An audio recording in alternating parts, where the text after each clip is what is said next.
Hello, everybody, and welcome to another episode of On the Workbench. This is episode 34, and this is going to introduce some new products for basing, but it's also going to be one of those add-on things to a army painting project. So I'm going to try some new things from Gamer's Grass.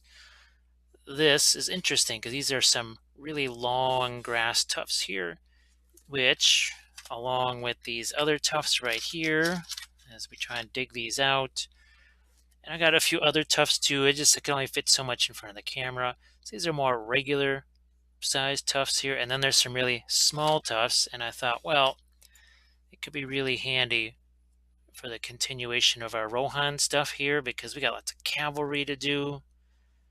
And that's what we're going to be basing mostly today. I've got some Royal Guard and a few infantry figures, but it's mostly cavalry figures. I still have the flowers and that sort of thing, but maybe not every single one of these miniatures needs flowers on the base. A couple other things we're going to play with too, because you saw most of the Rohan were either in the, here, let me see if I can dig this out without knocking everything over, either tree bark or cork.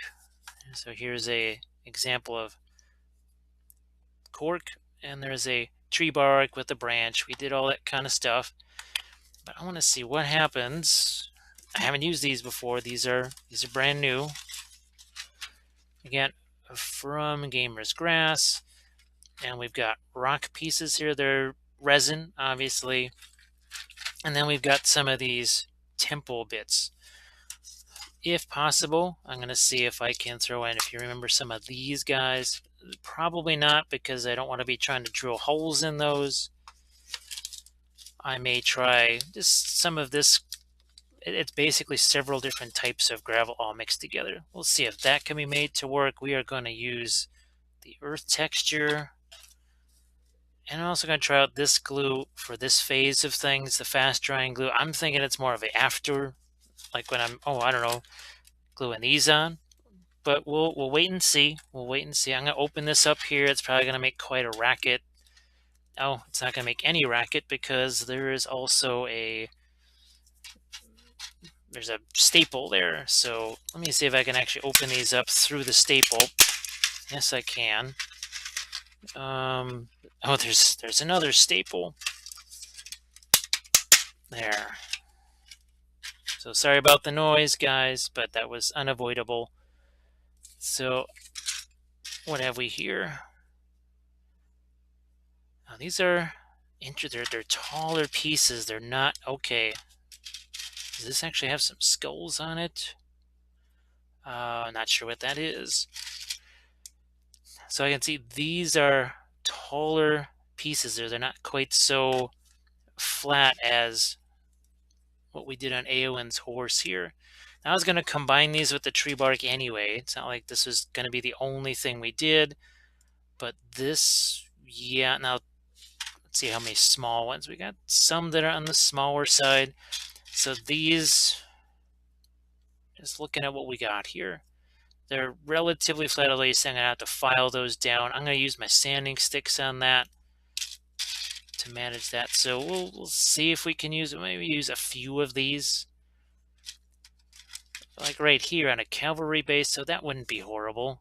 It's kind of off to the side, especially if it's one of those horses that's kind of leaping. Make it look like it's leaping over that. So we'll put these back in here. Now I'm not going to open the other package because that's going to make quite the racket. We know there's staples on that too.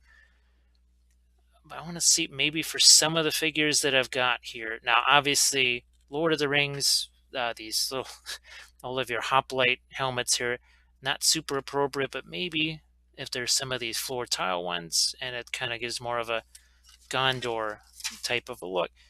Now, figures, let's see if I've got them actually around here or if I do not. And it would seem that I do not have the figures right here, at least the cavalry figures. We've got these Royal Guard, and these are a little bit tricky because, see, we've got these cloaks on them, and you can see how they need to rest flat like that. So we got the pin in place already, but those pretty much going to go on the cork style bases. I think that because you are stuck with this size right here. So Yeah, that's the, actually that might even be one of my long, no, that's yeah, so 25 mil, this is what you got to use for these guys with their cloaks. And we've also got an Aragorn here. So he can go on a Rohan style base because this is more the Strider version of Aragorn, right? So we'll base him nice and rough. Maybe put him on one of these rocky outcroppings here. See if we can, how easy it is to drill through this stuff, because you never know till you try it, right? I've got my whole bunch of my craft brushes over here that have been sort of soaking since the last project, but yeah, we got plenty of little leftover pieces like this of cork. So I'm going to give some of this shot a try, see what happens. We've got a few bits of tree branches like this maybe for some of our niftier things. So what we'll do is we'll get these things set up, get the miniatures over here. I've already pinned, as you can see. I already done all the pinning already. But we'll give a shot. We'll see what happens with these guys. I've got some super glue out. So we're gonna try some new stuff from Gamer's Grass. And once we got these built real quick, it's not gonna take super long. I want to paint some of these and get the tufts on there. See what they look like, because why not? So we'll be right back with that.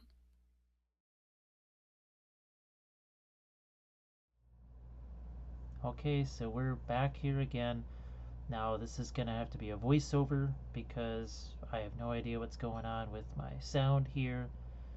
But what we're gonna do is we're gonna base as many of the figures as I can. I want to try all the different materials. I want to try the bark, I want to try the cork, and I definitely want to try some of the resin pieces. Again, those are from Gamer's Grass. The cavalry, there's a few different types. That's Theoden that I just set off to the side there.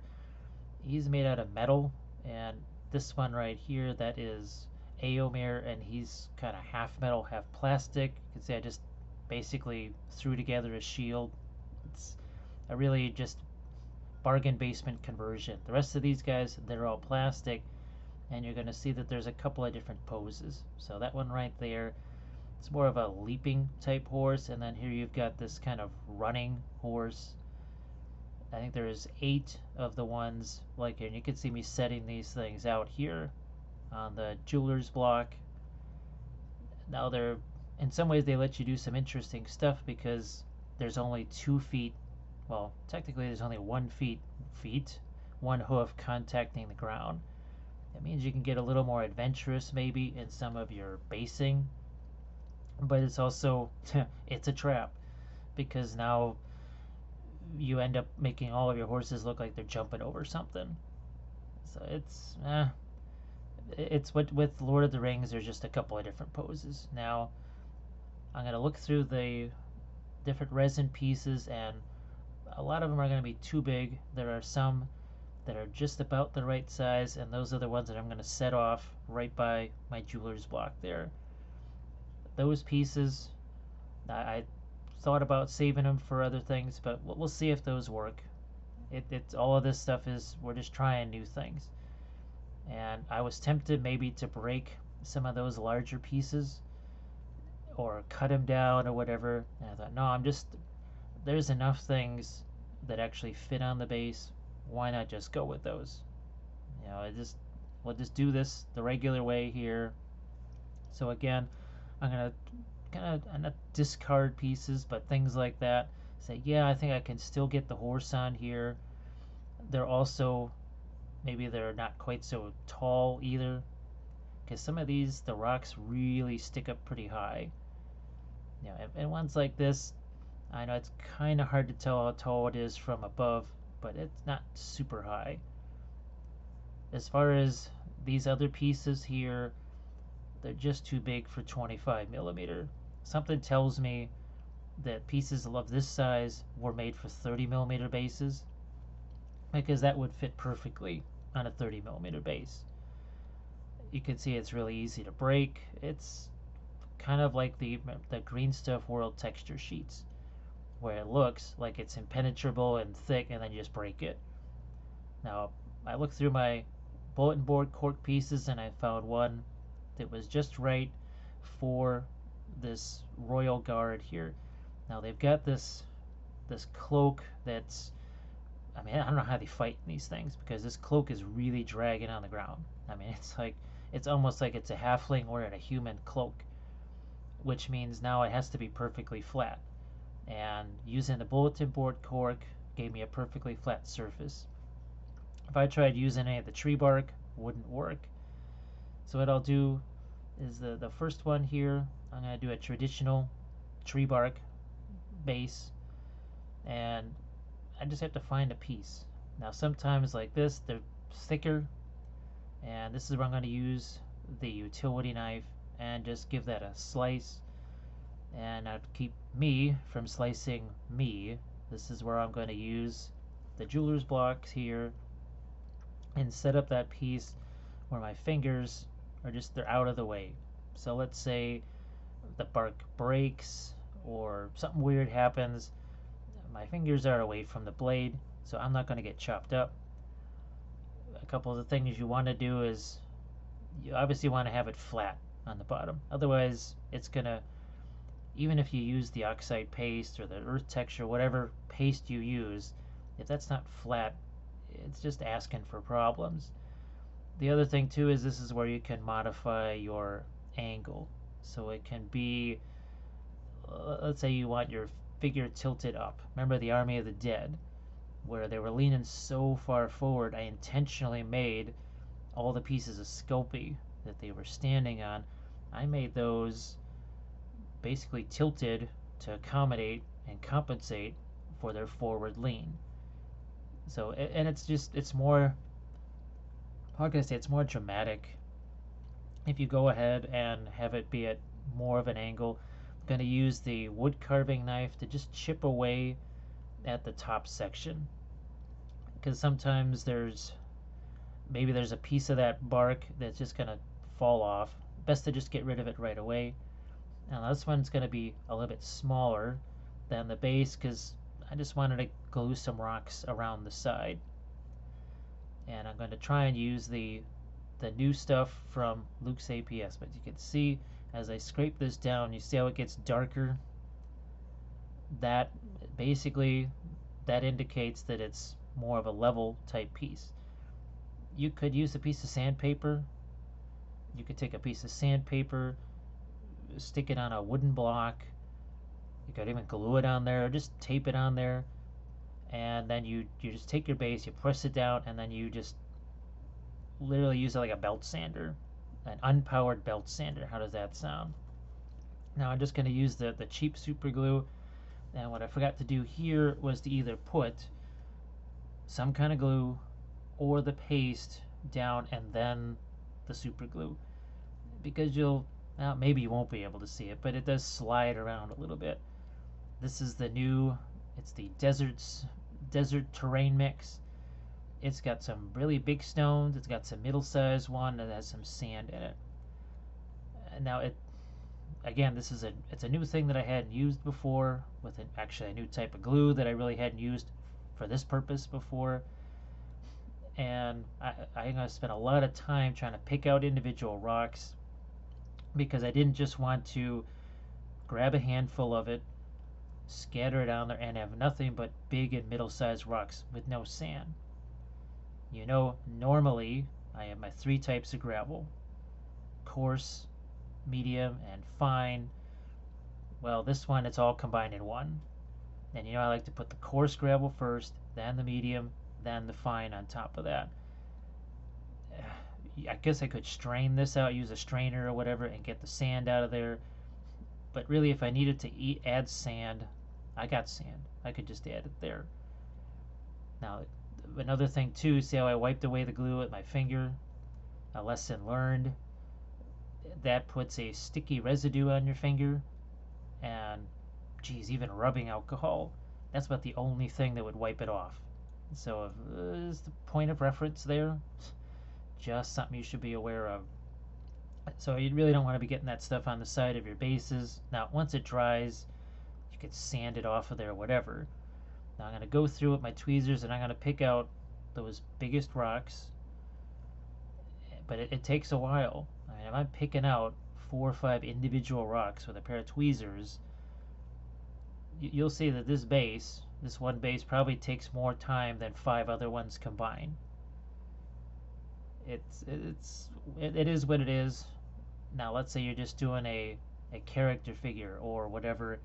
Well, spending this amount of time just placing individual rocks on a base, well, it's okay because you're investing time in a centerpiece figure.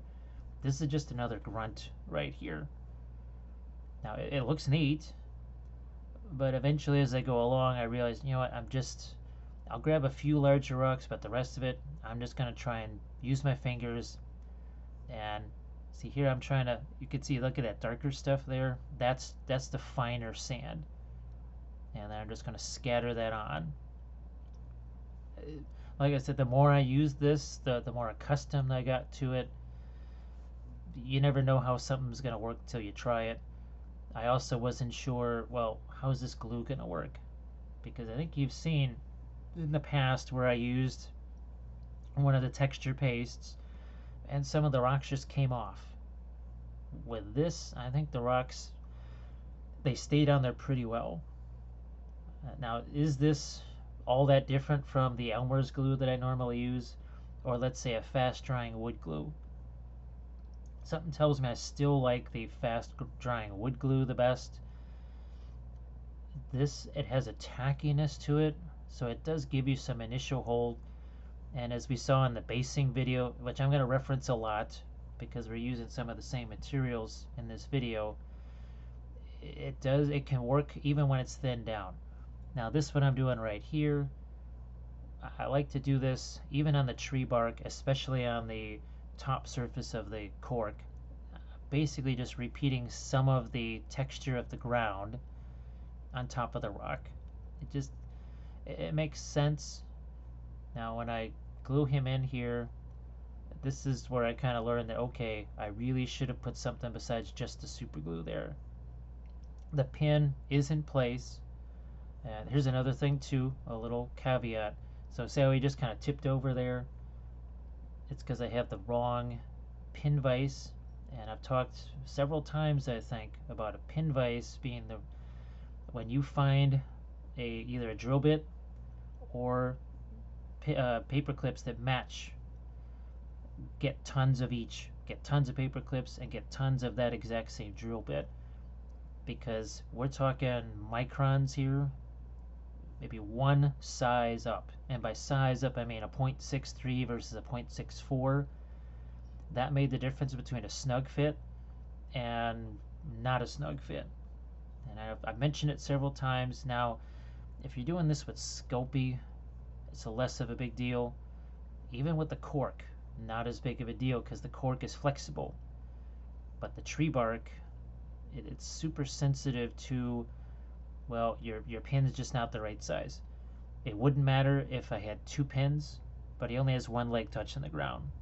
So see how he just starts falling over? Now that happens, you can do a couple things, and you've seen me do it before, where I take either a rock or another piece of bark, basically make a shim for it, and that's what you see me doing here. However, every piece that I tried to use flew off the base or stuck to me or stuck to the tweezers. Basically, it was a comedy of errors as I just tried to get this one guy glued to the base. Meanwhile, there's a bunch of super glue everywhere, so I can't go in and drill another hole without basically getting super glue all over my pin vise, which is not something I want to do. Definitely not something that I want to do. So eventually I just kind of put whatever I can underneath there and get myself a piece of blue tack and just put it in place. So this, again, another one of those public service announcements. Just be really, really aware of that drill bit size. Unfortunately, the drill bit that is smaller is an entirely different part of the house where I was filming another video, so that's why I didn't have it with me. The other thing too, you can see I'm using the thin super glue here.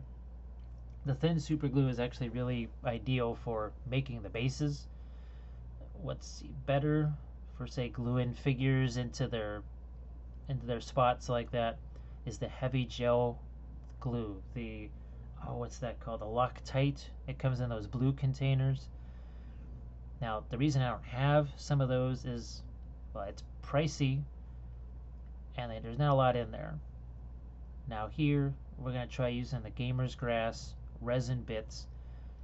And with this, the best I can do is sort of have rocks on either side like this, and just have the horse look like he's kind of running down a channel almost, or just running between those rocks. Now I also considered maybe making this into like a stream or whatever, like he's splashing through a little tiny stream. Yeah, not a great plan. With these, you can see by the shininess there, see how they're a little bit concave. I have to file those down, and this is where I said maybe you get just a piece of sandpaper, you glue it or tape it to just a block of wood that's flat. Heck, you can even tape it to your jeweler's block. Because while I can sand this away, and it was relatively flat, if you use a piece of sandpaper now, your surface is more likely to be even. Now this time I realized I should actually put some kind of glue in there besides just the super glue, because I don't know if it's the water in that. I'm guessing the water in that makes it acts like a setting agent. And once these are in place, I'm just going to take the APS glue, and I'll just refer to it as that from now on. I think I just take that glue and I'll brush it in all the open areas. Now another caveat here, typically you see me using one of the pastes. I just call them paste from now on instead of trying to use a specific name. The glue, any kind of glue, when you do it, see the lip of that piece, right? That's the resin piece. The glue is going to be likely to just lay over that and expose that lip, whereas you use the paste, it integrates it. The paste covers it because it has that extra body that we talk about all the time. This glue is, I mean, it's relatively thick, but you can see I'm trying to cover up the edge. I was able to fudge it by using the heavy gravel and medium gravel in the desert set there. Now I'm going to get this a little bit closer to you so you can see it better. It's like I said, I'm going to pick out some of those pieces of gravel here, and my initial idea was to make it a stream, and then I realized no, there's a bunch of stuff that I wanted to do with foliage and flock, and there's other armies that are specifically supposed to get water treatment on their bases. So I'll leave it for them. I'm thinking maybe the Galadrim cavalry. I want them splashing through water or something along those lines. So that's why we're just gonna leave this be a dry channel, I guess. But you can tell how long it takes me to pick out these individual pieces and go, well, there's nowhere for it. And you say, well, what about that big open space? Why didn't you put it there? That's where the miniatures got to go. Because this is another one of those semi-leaping horses here. And that meant that I've got to, well, be a little bit more judicial where I put that. So you can see I'm going for these smaller pieces now. And right there, that's where the horse has to go. Right where I just pointed with the tweezers. And I also don't want to have a bunch of gravel piled up there. So you'll see there's going to be essentially a gap where it's just a bunch of the glue there. That's where he's got to go. And you can see now I'm just getting a little less particular. What I tried to do was almost grind the little fingerful of sand and gravel to get more of the sand out of there. But you can see this. Look at that. That's almost like a mid-size couple of pieces that just came out there. I just wasn't used to this. It's just like when you guys are trying some of my things that are new to you for the first time. It's just something you got to get used to. Now at this point, I will just drill a hole in that for the figure. And of course, he's going to want to fall over too, because Just the drill bit is the wrong size. Because remember, there's only one hole here. That's another one where I'm just going to have to support it as it dries. So I apologize for you just seeing the back of my hand. Just at this top-down angle, it's pretty much the best one. I've tried other angles for the basing, but it really has to be top-down. It means you'll get just the back of my hand. So no insult intended, but you can see how he kind of fell over again a little bit. It is what it is. Now what I can also do is on the bottom of these, if I'm worried about the strength of it, and this is something we used to do a lot when we had metal miniatures back in the day, is on the underside of that base where it's hollow, you actually just take a little blob of green stuff. A little blob of green stuff, and now your pin's not going anywhere. If you want your pin in place, as you see one of my socks there, then that green stuff, it'll never move. Now the thing is, unless you cut off that green stuff, you'll never be able to pull them out of there. So it's something to consider. So now you can see how that cloak flows across the top of the bulletin board cork. And we'll glue this thing down. And again, I'm going to put a little extra glue. This is the APS glue. I'm going to put that around the sides. And it's just going to kind of squeeze out from underneath my cork piece. And then I can just glue some rocks in there real quick. No big deal. So we'll just keep going here. Now I have to avoid getting super glue in the brush. Now I could have put this white glue down first. If you ever do get super glue in your brush, you're already using a brush you don't really care about, and it's going to be a synthetic brush, rubbing alcohol, isopropyl alcohol, it's all the same thing. That'll get that stuff out of there. So now we've got ourselves our nice cork base, and again, I don't even know how the Royal Guard are supposed to fit on one of those bases without tipping over. Because this is the other thing that I did with that cork, is that I changed the center of gravity of that miniature. You'd think, well, geez, if he's leaning forward and he's metal, why would you raise him up higher? I didn't just raise him up higher. I raised him up higher and moved him backwards. So some part of the heaviest part of him, that big chunk of his cloak, that's actually hanging off the base. So I moved him back, and that altered his center of gravity, so now he's way less likely to tip over. It was when the Army of the Dead were all metal and they were leaning forward, that's all they did. Because a 25mm base, it's not really the most solid foundation to be sticking a miniature onto. We'll glue them in there. Now there was one case, I think I did 2 cork bases with the guys with the cloaks, and in one case I had to actually grab some more cork and stick that on there to give them some support. Now I usually take, I remember I talked about character figures or something that's more elite being on a raised base. That sort of did 2 things. Now I'm going to stick with the cork here, and I'm going to do a quick cavalry figure, and you see how fast this base goes.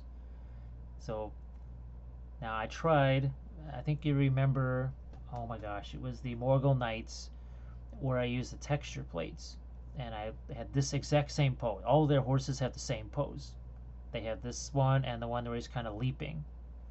Well, this is the one where you just got the 1 foot in the ground, and I thought, oh, I can maybe have him like he's on the top of that rock piece. It just made no sense.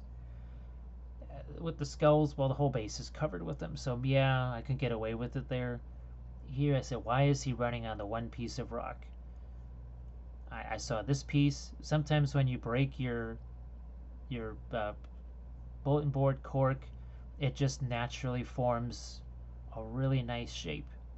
Now obviously this one's got an overhang. I've got to take some of it away, and I'm going to make it roughly the right size. I'll chip away at it. You can see how easy it is to pull this away, and all those extra little pieces, those are fine for making rocks, and you can see it covers most of the base.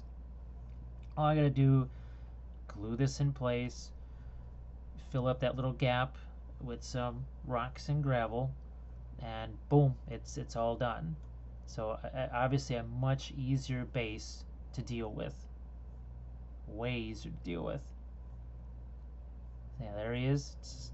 Now again, you'll wanna, if it's gonna be theodin, that would have to be supported, because one false move and that bulletin board cork will just give way. That's why you see me putting Sculpey on top of it, so it's a hard surface. The regular cork, that lighter brown stuff that's maybe half as thick as this, that is much more coarse and it's all packed together, so it supports a metal figure. This stuff here, he's a plastic figure through and through, no big deal. There's no support issues there. And you can see, like, I'm just gonna put a little bit of that glue in my one gap there, and we'll do the same thing with the desert mix. Now, as you look at that desert mix, you can see there's all different colors of rocks in there. There's probably 5 different materials that comprise that. There's some stone that looks almost like a quartz type stone, and others that looks more like kind of a yellow slate type of thing. The idea is that this is supposed to be used on dioramas or on terrain, and you're not supposed to, well, I don't want to say not supposed to, but it's not necessarily you have to paint it. This is the first time I've used any of the Luke's APS gravel mixes or whatever where we're going to paint on them. Remember, in the basing or the terrain video, we used it as is. We didn't paint over it, we just put it on top of the terrain piece. Now I'm going to go back to, I think I've got the Aragorn figure here, and I want to, this is where I look to see, okay, will one of those resin pieces work? So as I clear this off here, I've got that, it seems so tiny. See, it fits there, it does fit on that base, but there's absolutely nowhere for Aragorn to be on that. So I just immediately said that's not going to work. I could have taken that piece, maybe, and cut it down, but at that point, am I not just better off with tree bark? Or Sculpey? I could have taken Sculpey and fractured it and made a rock out of it the same way. So, like I said, yeah. So here we go. Look at that nice rock formation there. Yeah, I'm going to break that piece off the end. There we go. There we go. So what we'll do is we'll use that piece right there, and now I've got to shave it down. You can see I've got to shave that down a little bit.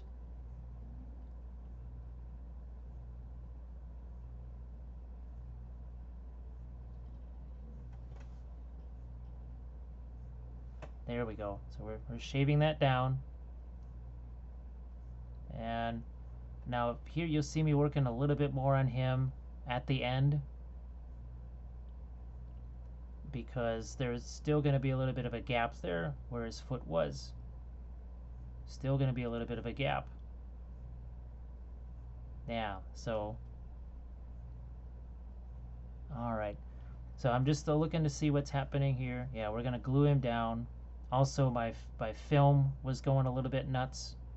Not quite sure why. There's been a lot of weird things going around with my microphones and cameras, and I have absolutely no idea why. It's just, it makes no sense whatsoever. It's driving me nuts. Now we're going to glue that thing down, but it has a really nice, you know, those rock formations where it's sort of pressed up by the forces of tectonic plates. This has that. It's this fantastic stone texture. Now that foot there, I guess it's on the right hand side of the screen. Later on, I'm going to actually put some more, oh, what is that, the paste to support that foot, which when I first pinned it on there, it was just wide open. You could see the pin sticking through. Now it was still holding. There was still enough grip there to hold him on there, but oh my gosh, yeah, it was you could see the metal pin. no big deal. All I did, I'm just going to take some of the earth paste and I'll put that right there, and it's just going to fill up that gap real nice. It's going to give them a little bit more traction, and it'll be all good. So here we go. So we'll get him on there. Now I have to make sure that, because that's a heavy metal figure on there, before I start moving that around, I want to let that glue hold.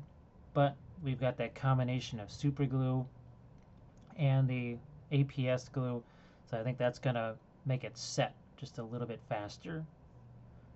Again, finding some of the right rocks to put in there. And he is, after all, he is Aragorn. He is a special character, so why not really give him some decent treatment there? Yeah, I think I don't know if it's here where I just assessed. Yeah, see, that's where I find that there's a gap there, and that's where I'm going to grab the earth paste, and we're going to get in there, and we are going to just, all it took was a little tiny, just a little application of it. See that? That's pretty much all it took to hide that gap. And I'm going to enhance that a little bit with some more of the rocks. I'll just throw some of the Luke's APS glue there, and by the time it's done, then you'll really see it in the painting phase of this. Oh my gosh, you're really going to see it there. So yeah, that's pretty fun. I just, like I say, with the tree bark, you never quite know what you're going to get. And here I'm just applying the Luke's APS glue, and now go back to finding a few little rocks again, and we'll put those in place.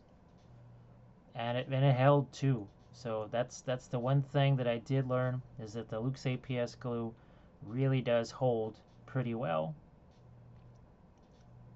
So here we go. Here's some more of our rocks and sand and gravel. And it'll fill in that gap, and it looks like it's rocks cascading down a cliff basically, which it's a little bit more of a natural formation then. So again, we're going to apply some more. For as small as this was, I really had to do an awful lot of work with the gravel and the sand and such. But now he's relatively supported. He's solid. He's got a good center of gravity. And we'll move on to a couple more bases here.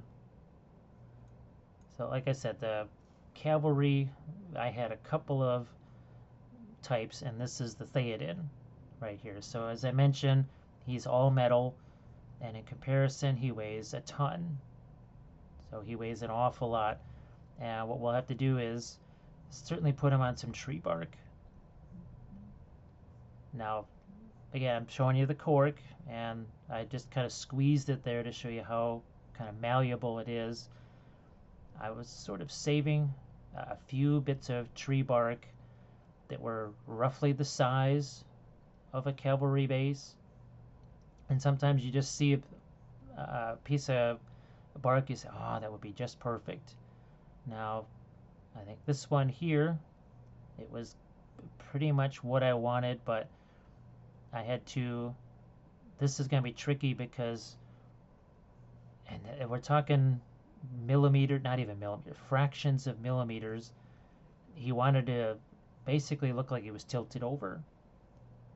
And just because, well, the tree bark is obviously not perfectly flat by any stretch of the imagination. Now, speaking of flat, this is where we want it to be flat here on the bottom, right? So you can see me sanding that. Well, eventually, actually, I think I'm going to grab myself a sanding stick here and show you what. Yeah, here's the sanding stick. And you can see how it then all becomes dark. Yeah, look at that. See, it all becomes dark there. All right. Now it's flat enough to where I can glue that on a base. And it's not going to rock back and forth one way or another.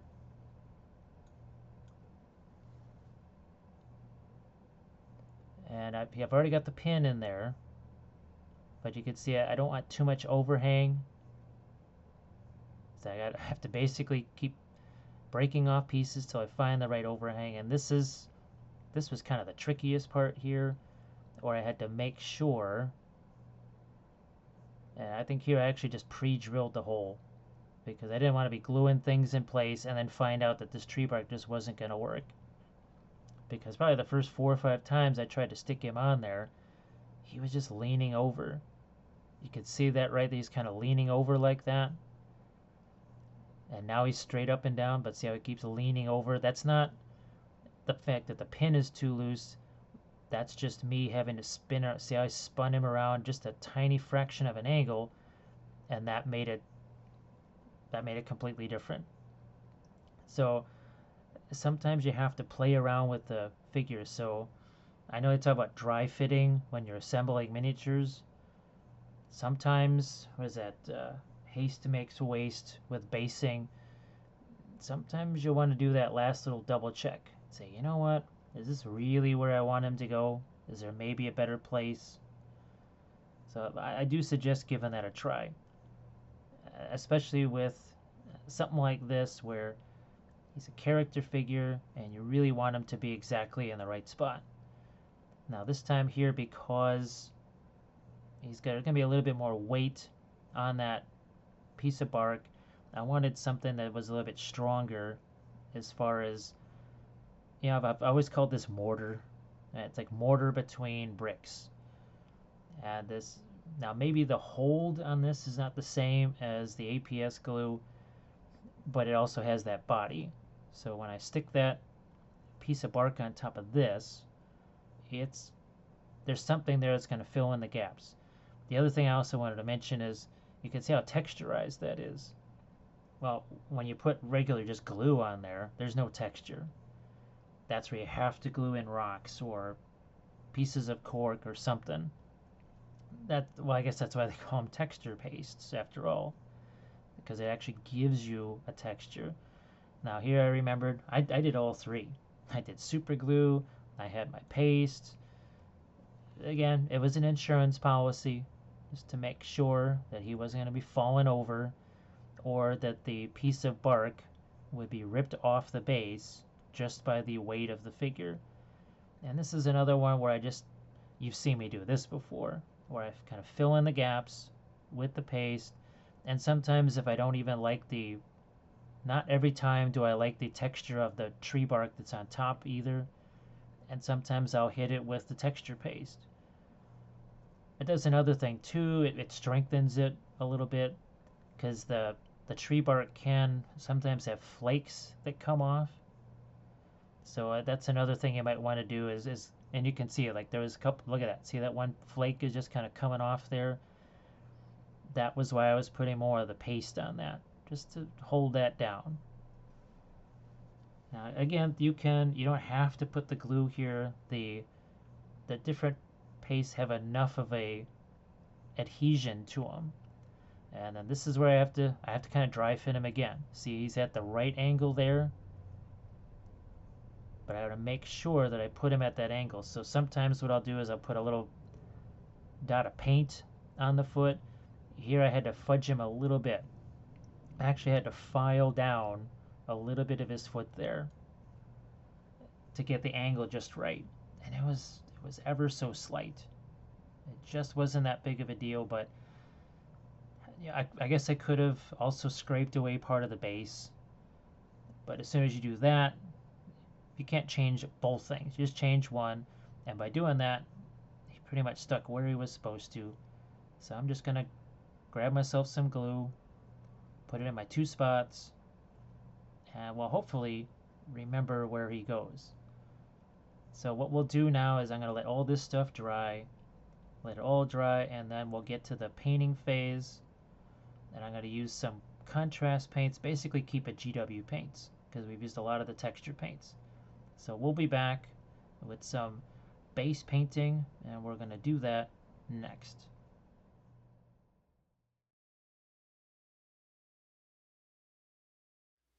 Let's try and throw some paint on a few of these bases here so then we can get to some of the flock and the other things. I want to try something a little bit different. Now we'll do the contrast paints. I think you can see some there in the container. But the other thing I've been doing is using sometimes these guys as almost like a contrast medium to thin it down. So we've got some of the usual here of wildwood and Leviate and blue. You've seen me use those before, but what I wanted to try was those other two to basically thin them down but give them a little different tint. And then we'll mess around with these to lighten up some of our colors. So we'll mix these in with the contrast paints. You've seen me do that before. We've got one of the larger craft brushes. I think it's a number 10. See if I can actually find a 12 here real quick. I might not be able to. Oh, wait. There's a 12.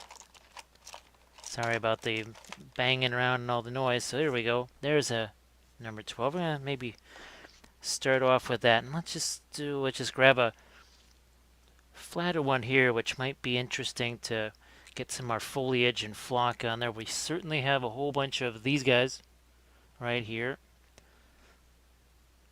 Just gonna move some of this stuff got moved around here in the last video. Gotta double check on the focus and such things here.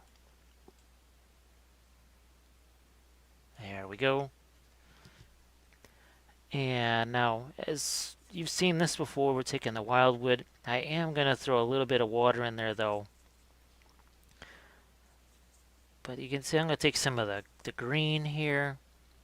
Where are we at? Now it's unusual for me to not also be painting the miniatures, but those are actually going to be done in oils anyways, and in some other videos. They're mostly just me as a training exercise to try out. I have to keep testing those AK Interactive oils and that matte varnish stuff. Nah, because it kind of, I've been trying to figure that out. I thought it was going to be easier than it was, and it turned out to be not easier at all. Now, you just saw me grab a little bit of the Leviathan blue. Here's a little bit of that's the Reichland flesh, I think it was, and we'll do some of this too to take away some of the paint here. Now, normally I have these set on top of the containers, but just wasn't able to do that here. So I'm going to set up another little shelf here for me to actually have these guys on while they dry. Now here's one that has the rocks on it. And I want to actually have a little bit more of the Leviathan blue in there. But you can see I've even used Nuln oil, Leviathan blue mix. So here we are. Just letting that rock area get a little bit of that bluishness on it. Here's some more of that green.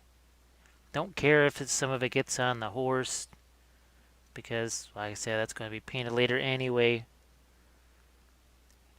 So, some on the rocks. Now we're going to take some of that Reichland flesh. I could have used something like oh, here we go. I've got this snakebite leather right here. It's another color that I can use. Like I said, not worried about the miniatures. I'm not really actually used to holding the miniatures while painting them like this. So, and there's also obviously a lot of liquid being spread around all over the place. I said, I wish I had the time to stick all these guys. Well, actually, I don't even have enough. Believe it or not, enough dead paint jars for everything. That's how many. Well, that's Adepticon for you. That's just how many projects are going on right now. There are just that many. Let's have. I'm gonna leave actually Theoden, I think, for a special episode, but I do want to grab. Here we're going over here. Yeah, so that was Leviathan blue and some of that green. Now I'm gonna get some of the snakebite leather, little wildwood with that Leviathan blue there. Like I said, don't care what hits the miniature, because he'll be just painted in another exercise. Like so.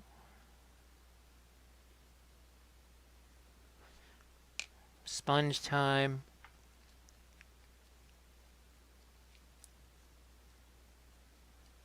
like you do. Same old Badger Steiner Res primer, by the way. Nothing fancy. Nothing fancy at all. What would be another? I think this is going to be an interesting one here, too.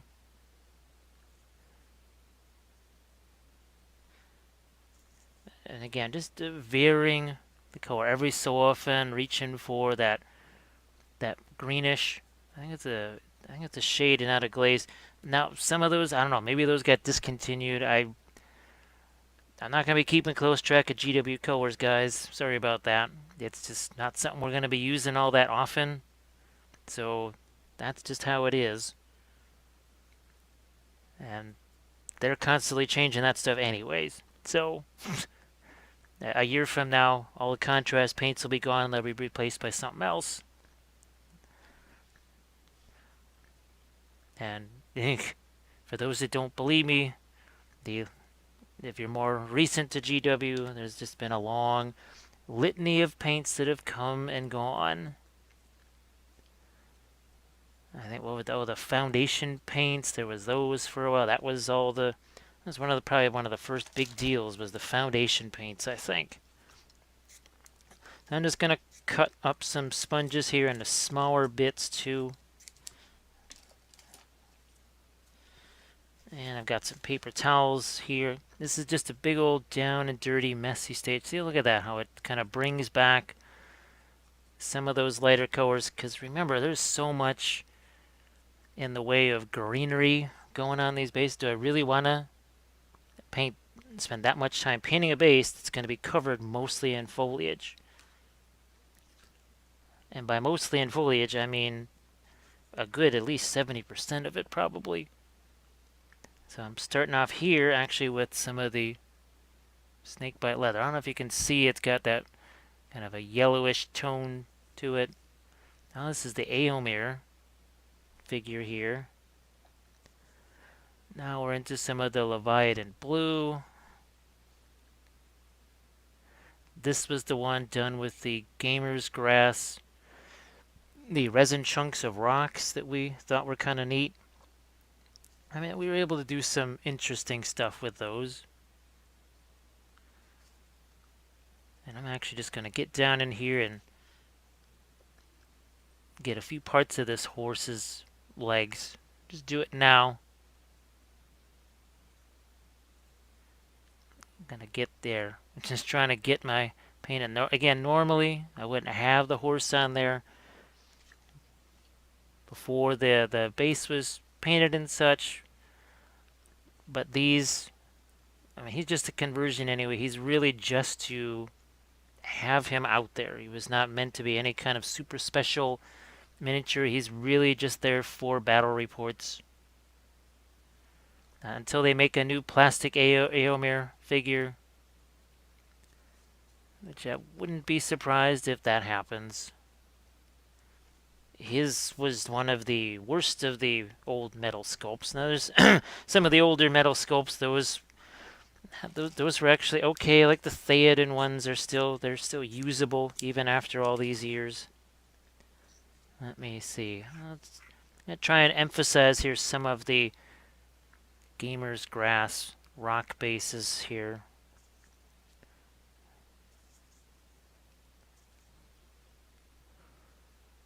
This has more of the Leviathan blue for the rocks, like we did before. Back to some snakebite leather, and then maybe a little bit of the Reichland flesh shade work its way in. And yes, that's just stuff dripping off the side. Don't really care. That's how down and dirty and messy this is. Because you haven't really... I mean, yes, in the army painting series, we paint the bases. But actually, I think this is even more. There's something like 20 figures or something. Again, I don't think I'll be able to do all 20. We only have a certain amount of time here. But I just wanted to show you a little something different with the contrast paints. As again, see, it's got some nice tinting to it there. And, I mean, how hard did we have to work to do that? Not terribly hard at all. Now this is another nice flat one right here, so I'm going to go for this. I think we can get some nice foliage on here.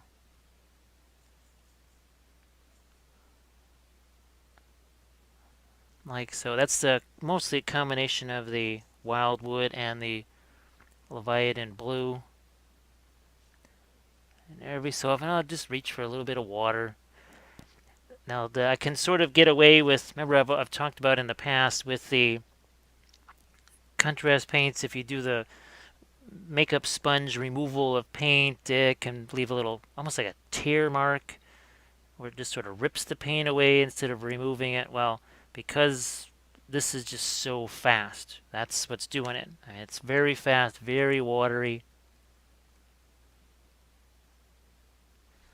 Just really sopping up that paint real quick, like there's some. Just remove. Now I also have the other makeup sponges that could. Here's a couple of them here. So let's say I wanted to remove even more. See how much more that takes away. And like I said, for what it's worth, what's underneath here, I think it was the. I started out with the. I made like a dark gray, and then I did the sandy colored one over the top of that. Yeah, I'm gonna leave one. A couple of these I just want to leave for me to just paint on some of my live streams. So I am going to. We'll do this guy because he's another one that's a little bit more on the flatter side. I will just let me indulge me here in getting this lower part of him with just some color on him here.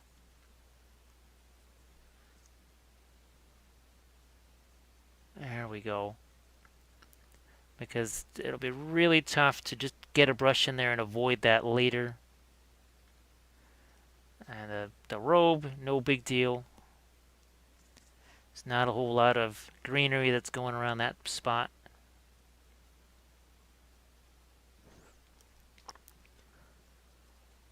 And like I said, down and dirty, very messy.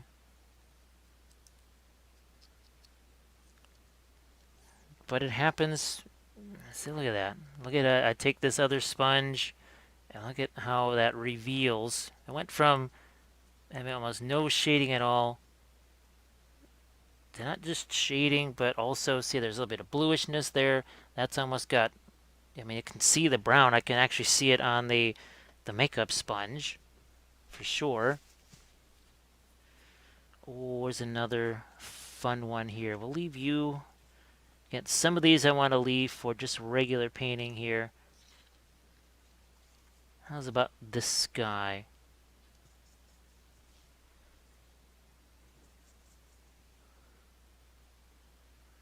I'm doing just enough to let my first batch of glazes and such dry. That's kind of the goal here. Basically, I'm not even going to bother trying to replenish the paint in these things. So when that starts to run low, that's when we definitely officially aren't going to be slapping paint on anymore.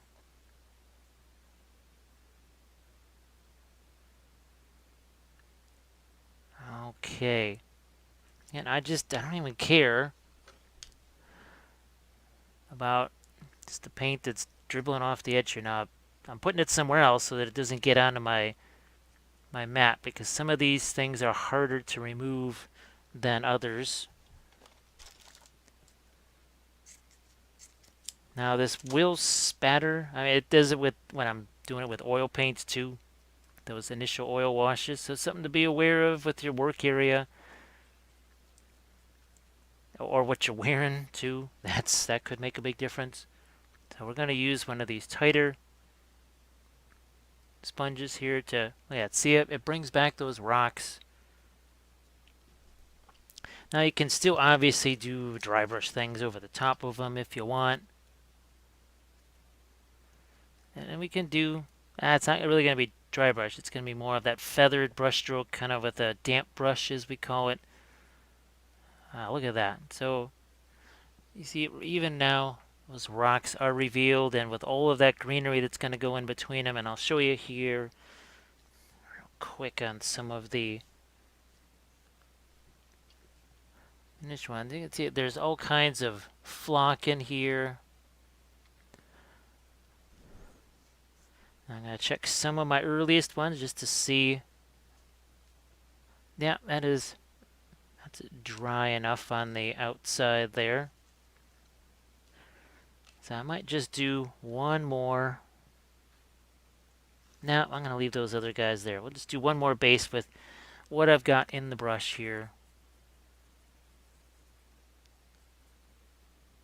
And I want to show that cascade of greenery that we can do between the flock and everything else. I've got a bunch of that stuff. I might even throw some of the Luke's APS in there. I think that's why I wanted to save some of those other ones, is maybe do some specific work with the Luke's APS, with some like the Heather and those other ones, because I think that could be fun. And I apologize if some of these just kind of go off the screen there. I just have to be very aggressive in turning these things upside down.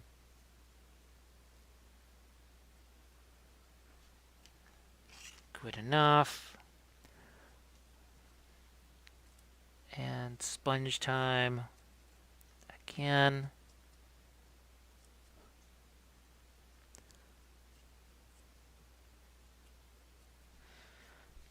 We got a couple. I thought I had a couple of clean ones somewhere.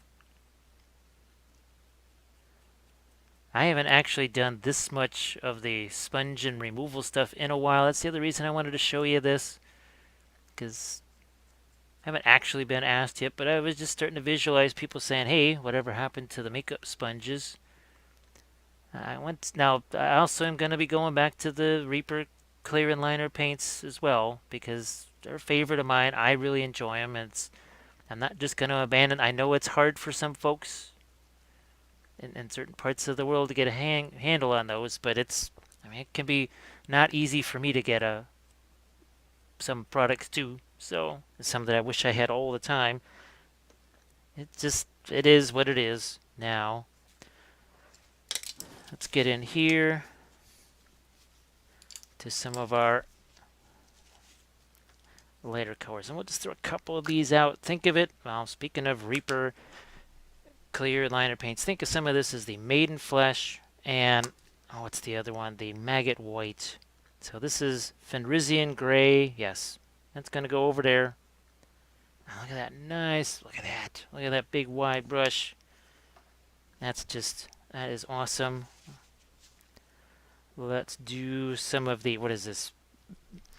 Baylor Brown.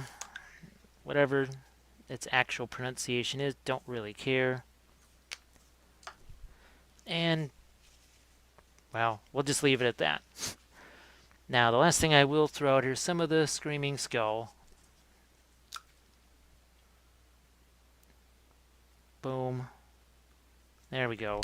And what we'll do is we're going to mix these in with our contrast paints here. Like, we've seen this before. Look at that nifty gray that we've got there here. Let's really widen out this part. Look at how wide. This is that number 12 round, right? Look at how wide we can make that thing. It's full of paint, yes. What are we going to do? We're going to just do a feathered brush stroke. The big old brush. Look at that. You can still see, it's still, the initial wash is still drying there. But this pretty closely matches the bluish gray that I saw on some of those other test pieces there. Now I realize that the miniatures might be in the way of some of this, so I apologize for that. I think now I can set that over there. I'm actually going to turn on another light here. There we go. So I can see which of these is which down here.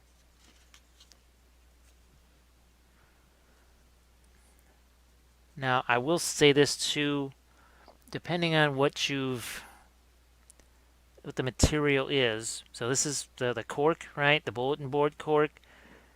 The other one was the tree bark. I can say pretty much those are going to be somewhat more absorbent than the resin pieces. So it may take longer for the glazes on those resin pieces to dry. And see what I'm doing? I just picked up actually some of the liquid. I'm almost using the yeah, look at this. So see, there's some of the wash slash glaze, whatever, that didn't dry, and I'm actually using that to paint with here. What else do we got here? I think. Okay, so this is our first one here that's got the resin pieces on it. I don't want to lose. See all that neat yellow? Yeah, that's why I'm going to go over here. Oh, there's my snake bite leather. So I just changed my color a little bit. Get rid of some of that. See, look at that. Now I can pick up even more of that texture of the rock. Yeah, look at that. That's pretty fun. So, oh yeah, this is the Aomir. And I'm gonna, what the heck, while I'm here, I'm gonna just lighten that a touch. Alright, see how that brought out that extra texture, but there's still some of the blue gray in there too, so we have a nice little, I mean, look at that. It's just a couple of brush strokes. That's all it took. I'm gonna go back to this one. We'll do a similar thing, because I think yeah. So the stuff that was there had a little chance to dry. See if we can lighten that up. I'm also going to take I mean, look at nowhere near white. Look at how dark that Fenrisian gray is in comparison to the white around it. I'm just going to pick up some. You can even see the wet paint that's on the base. You can see it on the brush now. Yeah, you could really see it when I go to get some new paint on the brush. There we go. I'll just grab our first one over here. Do a similar thing. That's just the nifty thing about having the bigger brush like this. Like we'll try to really spread that thing out. And look at that. I don't know what that does. Won't do it absolutely everywhere. Just in a few places, but you can really pick up some nifty tree bark textures. So I was just waiting for a couple other ones here to get more dry. Now this one, I'm going to go back to that snakebite leather, that warmer color. But look at all the colors that I've got here to work with and play with. It's really fun. And if ever I feel like, well, there's a little too much paint on that brush, I can hit it with a paper towel or just wipe it on the glove here. I think if I hold it off to this side, you'll be able to see you'll be able to see that. All right. A little more of that, and then we're going to switch back over. That's the more Space Wolves gray, or Fenrisian gray. I'm always going to think of it as Space Wolves gray. Old time Space Wolves gray.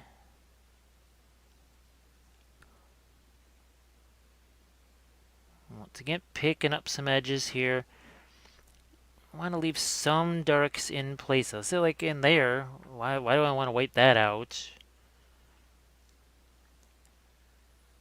But just pick up the edges of that bark and it starts to give that slate look. Okay. We move on. We got another tree bark base here. So Rohan, and actually the person that I have played the game with most, actually the person who got me into Lord of the Rings in the first place many moons ago. we had talked about just that Rohan is kind of a horde army. There's not a lot of good oriented horde armies, but Rohan is kind of the one. Uh, to a degree, Gondor can be a horde army if you just have grunts. As soon as you start to get into the heroes, obviously that changes things. Obviously that's going to change things a bit. So I'm just gonna a few more minutes here looking to finish off what I can here. No, that's too light, too fast. So I'm gonna go in reverse here. Get rid of some of that extra. There's just gonna be too much of, but it is again not a dry brush. It's just a super feathered brush stroke because you can see, I mean, how much paint is on there still. Then you say, well, okay, what's the difference? Why not just do the dry brush and be done with it? There is a difference because, well, dry brushing kind of shows up. You can see it, it kind of from a mile away because it has a grainy texture. This feathered brushstroke, it gives you some of, well, actually, kind of gives you all the benefits of the dry brush, but doesn't give you that texture that most people can say, oh, yes, dry brush here. Besides the paint that I put on there right before this, that actually is still wet. Actually, some of the look at this. You can see how wet some of the washes still are.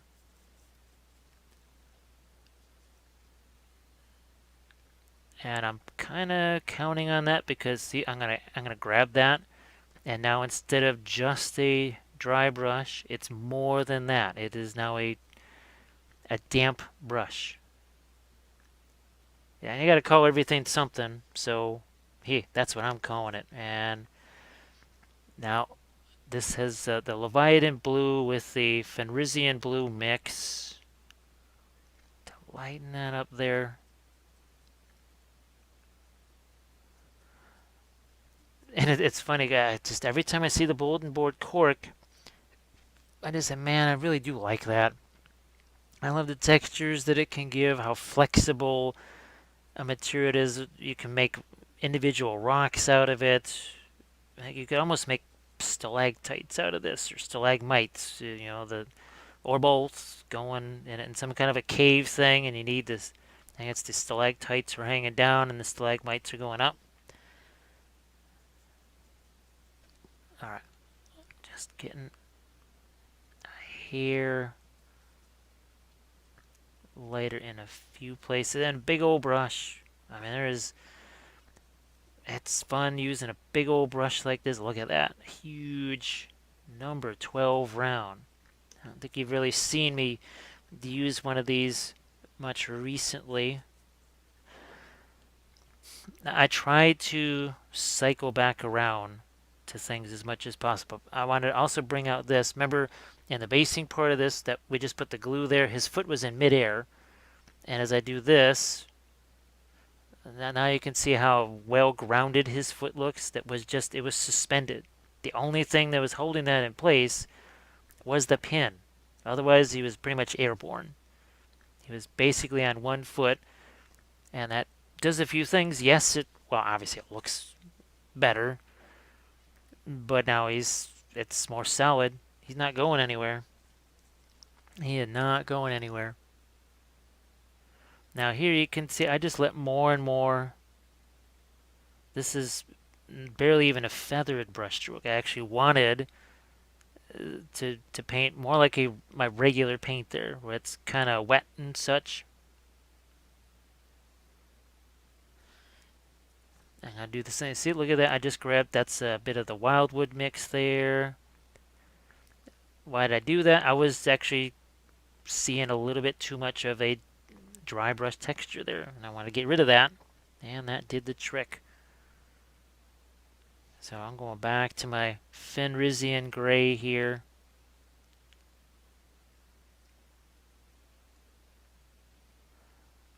Like so, just a couple more, I think. couple of more riders here. And it's got one of the rocky resin bases. I like that almost sort of stained rock. So I just remembered to switch over towards the, that's the snakebite leather mix that we did. I'm going to hold this one aside. I'm going to do it on a couple. And you're going to see hopefully another little exercise here too. Yes, the goal is to get these painted, but I tried and I was explaining this to somebody that with these videos, there's times where it's okay. Look, let's see, let's show this type of product. Does it work in this situation? Maybe it's a paint. Will it work in combination with this other thing? So I try to do as those instead of just how to paint Rohan cavalry. Because as much as I love me some Rohan cavalry, you could probably either figure it out yourself or there's probably lots of how to paint Rohan cavalry. But there's not a lot of them that are trying these different combinations of materials, paints, basing stuff. I'm guessing probably not. Yeah, I tried to do a few tutorials with some of the GW basing things like the Valhalla Blizzard and the what's the crackle paint stuff. I think there's the Agrelian Earth or something like that, and then there's the Martian soil or whatever. I tried to bring out some of those too, but because I have so many other non-GW products, well, you're just gonna see a lot of those, especially when it comes to paint. All right, so we did that, right? Where is it? Where's it? I'm gonna grab. Is this the Gore Grunta fur? I think this is kind of a yellowish. No, kind of a. Yeah, here we go. I'm just gonna drop some of that right here on Z palette, like so, right in there. Because the Reichland Flesh Shade might not do what I'd like it to do. So you can see what we're doing here. Look at this. That's some of the. You thought I wasn't going to use that, did you? So what I'm trying to do is just basically make a warmer, see, almost kind of a reddish version right here. And we're going to sneak that in here a bit. Get a little bit of, dirt color. We could do this with the Lukes as well. Remember, we have that too. We're also going to be using the flock. But in all likelihood, the horse is going to have some brownish colors on it that are similar to this. And, well, if color goes somewhere, it must go everywhere. So we're sort of completing now. This is the last thing I was hoping you could see. Like I said, using the Luke's APS for this part of it, adding in this dirt color, sort of saves some time. I'm going to find some more that have this in there. And it's a subtle thing. I mean, look, I'm going to even put a little bit into here. You might not even really realize that it's there, but it really does add just, yeah, see? A little bit of extra color. It makes your grays look that much more gray when really they weren't gray. They were blue, they had some brown in them, some tan, but some kind of genuinely warm color like this that also has a little bit of saturation to it. And that's provided by the things that we included in there. Yeah, let's just do a little bit more on this guy and one more. And what we are going to do next is we're going to fire up as much of the different flowers and flock and grass tufts and whatever else we can find, and we're going to put those on our bases here and see what they look like. And we're going to do that in just a second.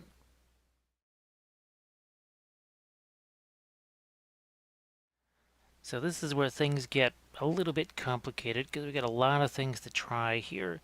Now I've got all these different things from Gamer's Grass, right? These, so look at these tall, what do they call these? So wild grass, so it's 70 tufts in here.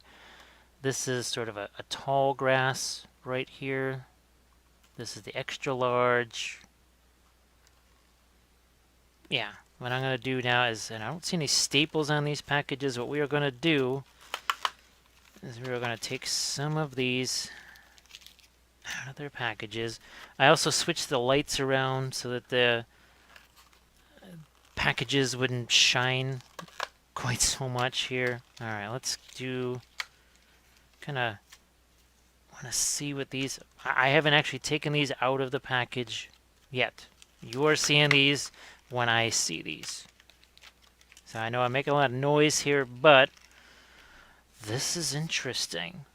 And I know they were really wanting me to see these little tiny guys here. So let's say you've got 15 mil figures or whatever. That's gonna be some interesting stuff right there. So next thing I want to see is how much do these, how big are these? How much do they? All right, so there's not much adhesion there to my fingers. Some of the other tufts that I use, it would still be stuck to my hand. They're pretty soft there, so oops, there's that one. I'm going to set that off to the side. Now let's see what these got. I have a big old... You can obviously cut these. Okay, so they're stuck on these things pretty well. Now I just pulled out a bunch of the tuft. There we go. So you have to get down more towards the bottom. Maybe use the tweezers, but that actually has a little more stick to it. These are the mediums, it looks like here. Alright, let's... That's why I got this thing out. Okay. Now, of course, I can squeeze it tough. That's got some stickiness to it, but I think I'm just gonna... There. So that's the... Do we have all of them out? I do think, yes, we have each one of those is out. Now, this is some of the Warlord flowers here. You've seen these. You've seen these guys. I'm going to save these. I'm going to just throw some of the yellow flowers out there. And this is the other thing. So these are also from Luke's. Remember this stuff? Remember our dirt? That's going to be, I think that could be interesting there. And I've got my flock. This is from Woodland Scenics. We just used this combination on the buildings. You'll recognize that flock. And let me grab one of these guys that you can recognize that flock right in there. I'm also going to grab AO in here. And this is, so you can see we got the yellow flowers there. We've got the green flock. But I want to see if I can do even more with this. I'm going to put her over here where I can see it off to the side. There's one more over here. There is some heather that I've been tempted to maybe give a try, but this is the other stud. I think this is the one I'm going to go with because it's got a little bit of greenery in it. And don't want to lose track of which. I think this one was forest ground cover. So yeah, we're not going to use this one. The other one was forest floor cover, hence the dirty. But I think ground cover, obviously, we're thinking a little bit of leaves. So let's go with some of this then. Now, I have the sand and gravel glue from Mig Ammo. We'll split this up maybe 50-50 or something like that. I'm just going to get me a brush. I'm looking for a container that I just had and somehow forgot. So we don't want to... I'm looking for a container that doesn't have any color in it, like that.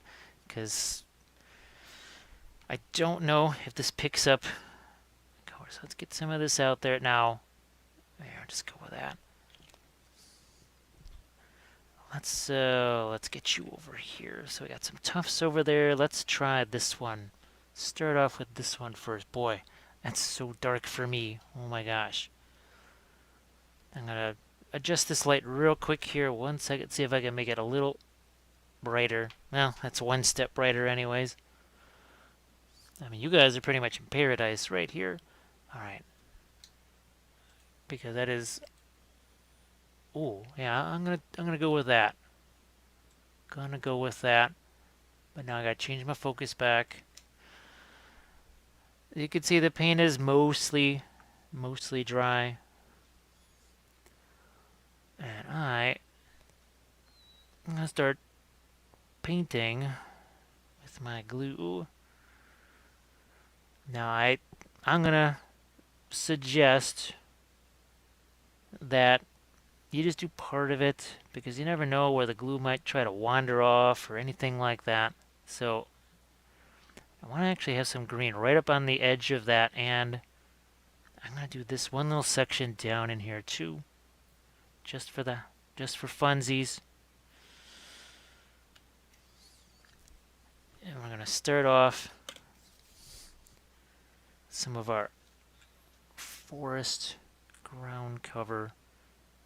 Not too much. I'm gonna really do the ground cover. Well, guess what? On the ground. So that's it with that. Now we set that aside and we grab some of our. So we're gonna definitely have a green thumb. Now that that's the glue actually, the Luke's APS glue, because I got some of it on my fingers. Therefore, it sticks to everything. Here, let's not have that. That's there we go. Here, I'm gonna get rid of some of the excess. So, yes, I like the combination of the two.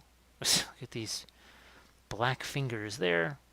So I like the combination of the two. That works for me. Now, do I just go dirt there, or do I try one of these tufts? The whole point of this was to have a nice big old tuft on there. I'm gonna grab it with this, and do I like it down there better? Yep, I like it down there better. Now, it does have some stickiness. I think I'm gonna just throw some of this glue in there.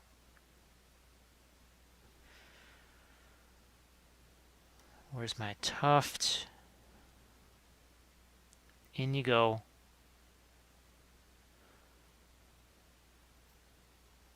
And yes, stay there. I am going to snag some of my that. Oh yeah, yeah. See, I like this. Sometimes you have to use several different products. There's never really just one. Well, there is no such thing as one miracle product. Look at the dirt there. Okay, so what that happens here is that these bases, the other ones are just fine, nothing wrong with them. But to me, it's more like a model railroad treatment of the ground. So I like that. Do I need to do, you know what? What the heck? Let's complete. Let's get a little bit more out here. And I gotta say, I was not real sure. It's like, do I really need stuff like this? I mean, really, I've got all the woodland scenics flock and everything else. What do I need this for? To me, I think this really adds something. Like right there. Here, let me grab. Okay, this is it. So let's compare these two. Can you? I think you can see it. So here we got painted gravel, but here this is one extra level of texture. I mean, there's literally dirt there. So that I kind of like it. Now let's see what I can do flower wise here. What what happens if we do something like that? And those I know are sticky enough to pretty much stay on their own. But then we see how I've just spread them out a little bit there with the, yeah, look at this. Now again, I normally paint the horse first before doing any of this stuff. We kind of had to accelerate things. But wow, that's okay. That's fun. Let's do more. Let us do some more. Let's do this. The other thing too is, see that big old hole in there? That's going to happen sometimes with the bulletin board cork. Oh, we can throw any number of tufts in that way, in the way of that thing. So that's what we use that kind. I want to try and use one of these here. Come on. Yeah, let's. It almost looks like thistles. I am going to use some super glue there because, well, there's a hole. And this way, just a little bit of super glue, I think, can doink secure. Now, look at that.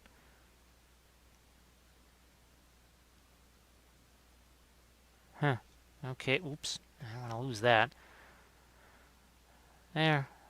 Yeah, now, again, I'm going to have to paint the horse around this. That's the dark side of doing that. But I still, yeah, that's pretty fun. So let's do our, let's go for ground cover and flock and all those good things. Shall we? Starting right here, I'm going to connect it. I don't like to leave those tufts isolated. I think I've showed you that in previous tutorials, but maybe this one's really going to be important here. Alright, just like I did on the other one, so we're going to have that, but some of that paint is still, that's still drying after all this time. Okay. Leave that. Give me some of my ground cover here. Just a bit. I'm trying to sneak it right into here. Ah, good, good. Now, flock. I'm trying to hold it over my flock. And then that went off screen.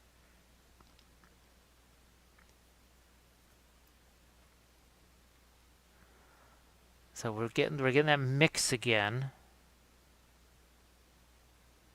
Getting a nice mix of a little bit of color there. See, it goes, the rock still shows through, but it looks like a rock that's got just that overgrowth on it. Now you know, I just didn't invest a whole lot of time in painting those rocks. I mean, why?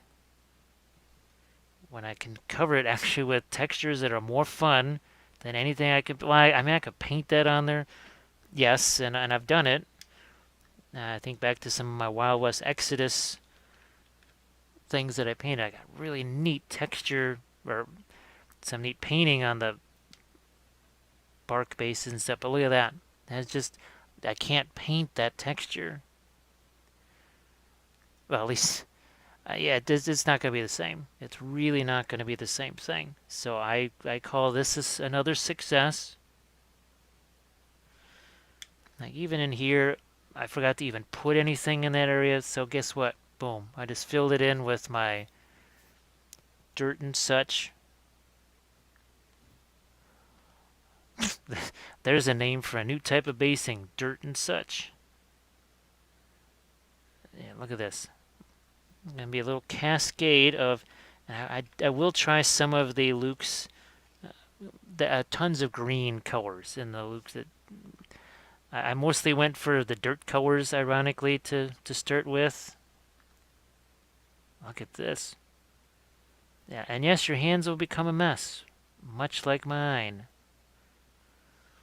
So look at what we got there. Now think of it too. Let's say that horse is more of a reddish brown or something like that, burnt sienna. Look at how that's going to really contrast against this color that we just put there. I'm going to Throw a little more down in there. Now, it's interesting. I was pretty effective in some places at being able to get some interesting textures in there. Okay, so then again to the little bit of the dirt, and then back to my greenery, my flock here.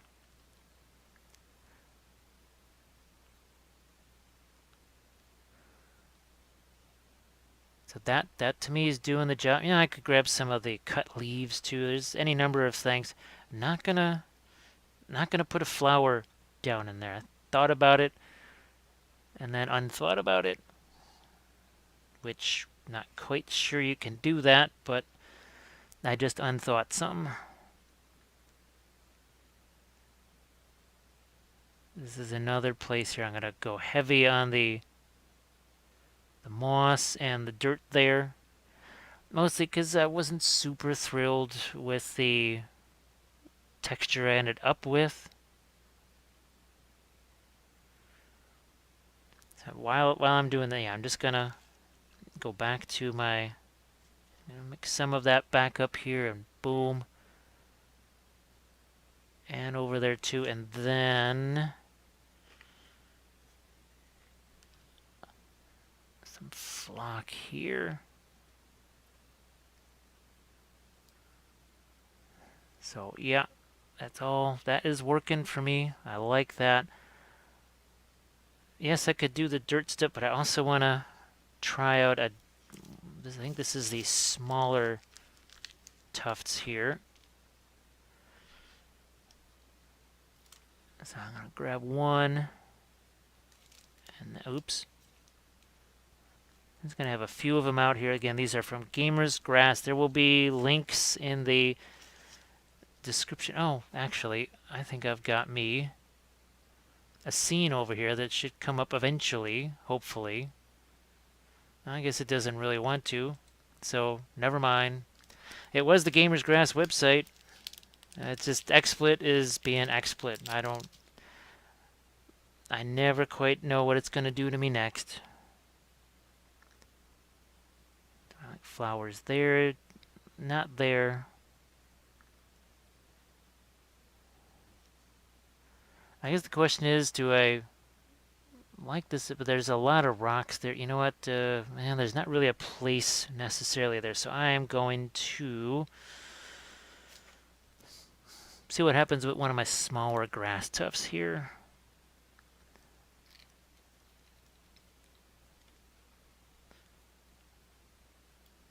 Yeah, that's the latest way that XSplit has been acting up, is just for whatever reason not going in between my scenes, which I did for hours on a different video. Nevertheless, again, it's Gamer's Grass. There'll be a link in the description, which is probably more helpful than just showing you the thing here anyway, which is not going to be a link.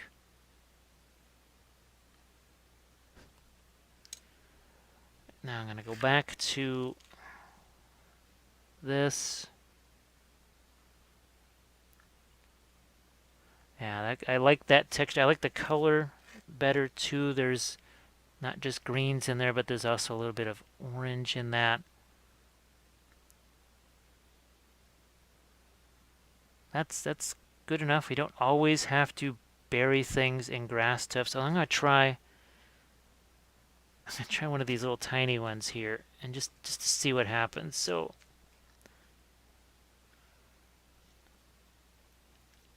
I just want to see what it looks like. We're gonna just put some glue here.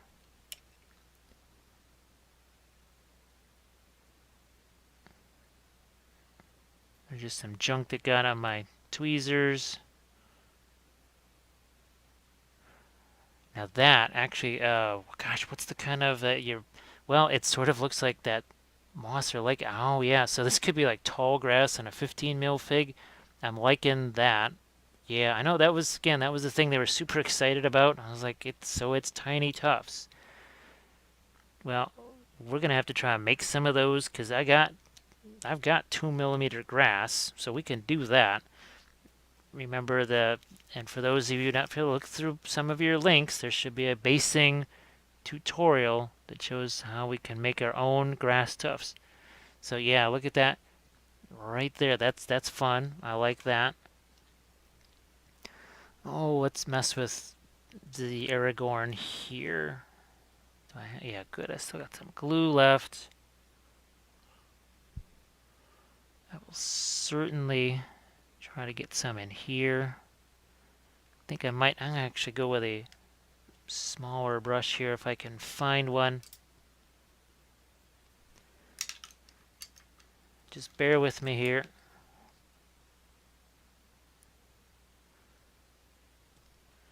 Now, I could have watered this down, I suppose. Remember we did that on the building, and that still seems to be holding. Still seems to be holding just fine. All right, we did that. We're gonna do this. Again, it's color, it's texture. It's a lot of neat stuff. Okay, on the back of him here. Now, on this, I'm gonna maybe just go more of the flock and maybe even some of that mossy stuff on with the tiny little tufts. Haven't determined that yet. We're gonna find out. You know what? I'm gonna actually go like so. So I can add some of that dirt down into the crevice there and hit that with the flock. And when this dries, I might go back and maybe put a grass tuft somewhere. But I sort of like that little bit of rock fall right there. I am going to introduce just a bit of my dirt in there. See, a couple of orange and green pieces just ended up into that. Now, this one, yeah, this one's nice and open, and let's see if we can't find ourselves a couple of things. So first, I want to do a flower tuft here, because that is sort of the deal with the army there. So there's your flower tuft, and see if we can't find places for other tufts. Okay, so yeah, I've got those big tufts, you gotta rip those off a little differently. What about there? Is that too much? Yeah, that's gonna cover up that texture too. What about here?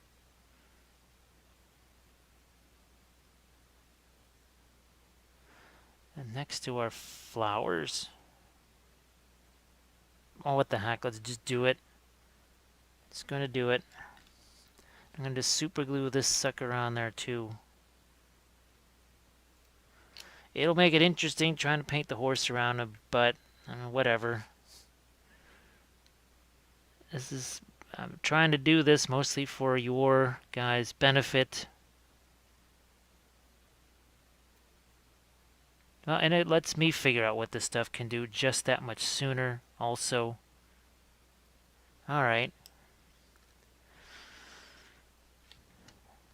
Come on. Boy, this glue really can get sticky in a hurry. And now it's all over my fingers, which is going to make it really interesting when I grab that flock.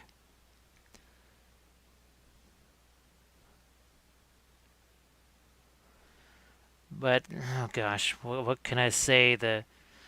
There's going to be a certain level of comedy involved with this sort of stuff, and you will be the butt of all the jokes. Sometimes that's just how it goes.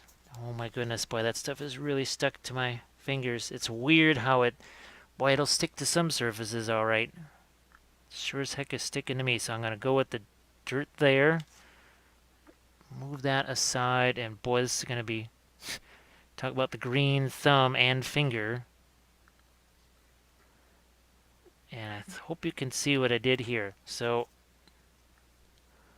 See, we've got the dirt structured in there and now green on either side of that.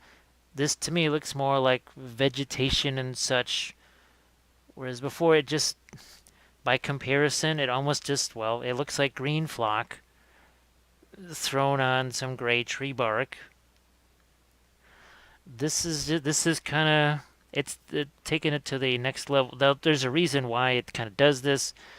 It is for not just terrain boards, but diorama type things, where let's say you've got uh, several figures together, maybe a D&D party and a dragon or whatever, in a cave, and a riverside that's maybe frozen. All of the things like this, they're designed to make something like that, a scene, look more realistic. But why not also maybe try it on your bases, which can be little dioramas? I mean, certainly there's just like this, that it doesn't take much to really get that nice vegetation going here. So this, I'm thinking not the dirt. I may just go moss and a couple of the small tufts here if I can manage to get one of these or a couple of them here. Uh, there we go. So I'll throw a couple of these on this here.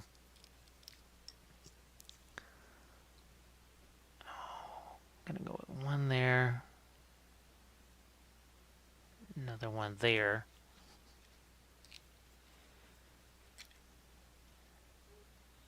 There's this.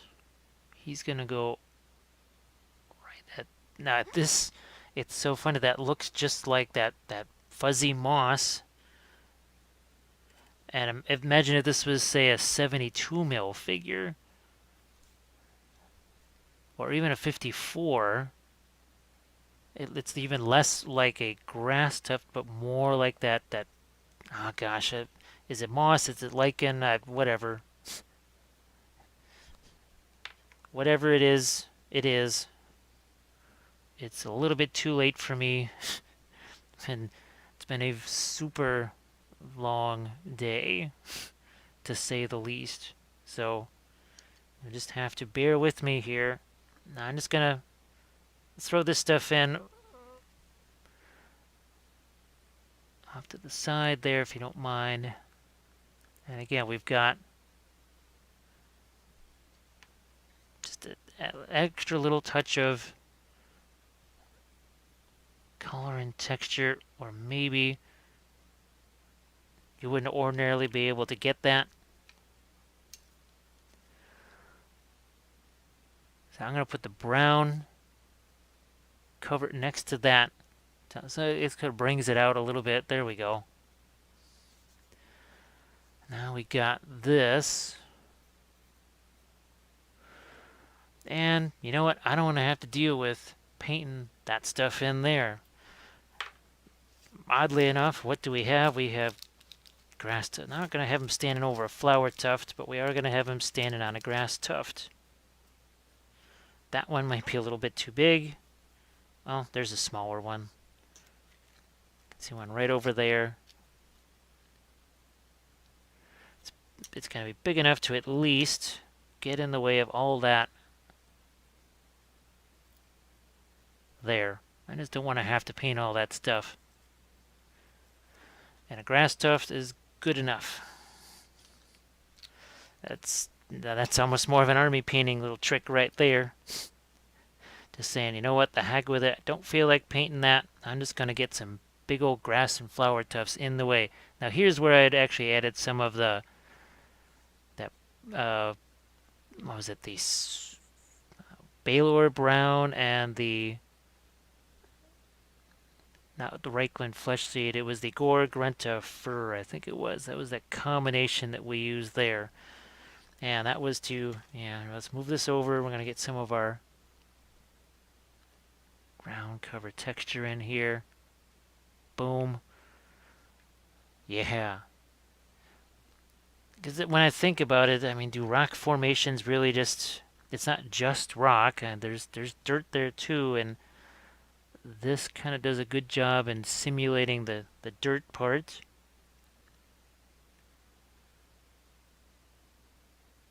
You know, see, I gotta actually build this up here. I'm actually gonna maybe throw a tuft in there. Oh wait, here we go. Look at this. It's almost like a piece of tree bark there. I'm gonna take a piece of that, stick that in there.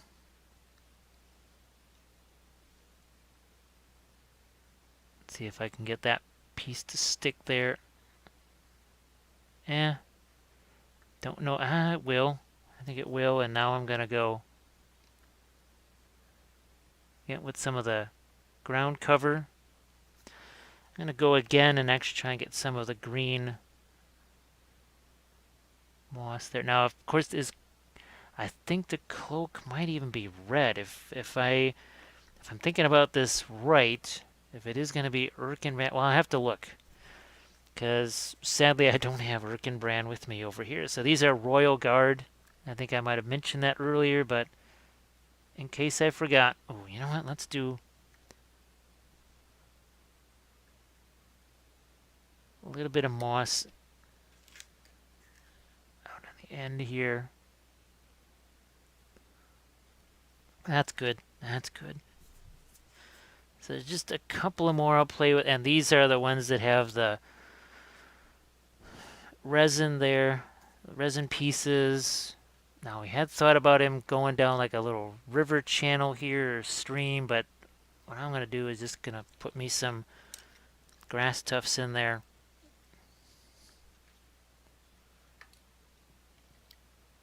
Like you do. Come on.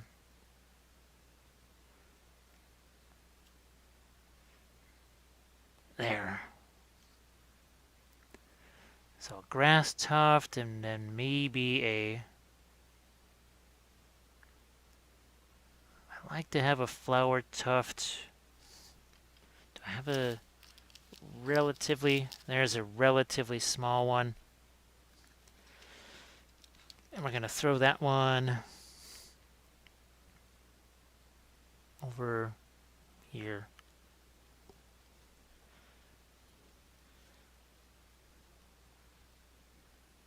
In you go.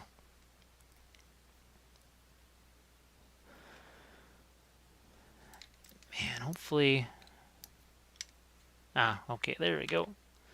Yeah, this is actually starting to dry out a bit, so I might have to put some fresh glue in there.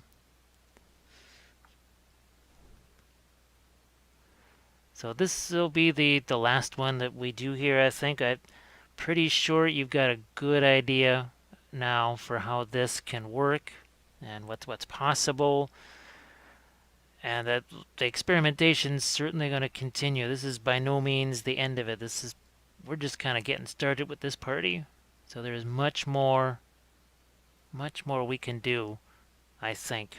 So I got lots more of these to try. So much more of this stuff to try. And of course the green stuff world foliage too, and well, I still have woodland scenic stuff also. It's not like we're gonna forget about woodland scenics. It's an old favorite.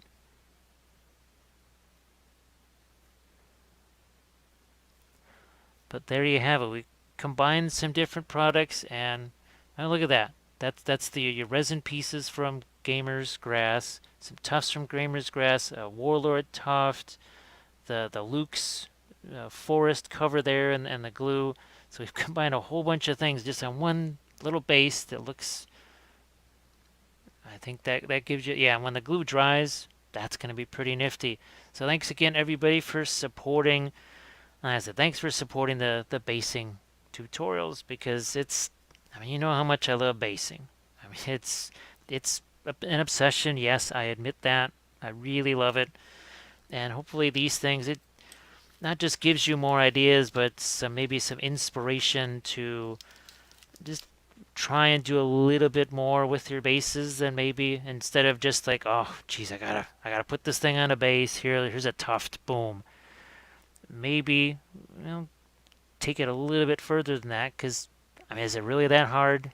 Was it was it really that much more difficult what we did here to make all these really nifty bases? I don't think so. And to me, I think it is well worth it.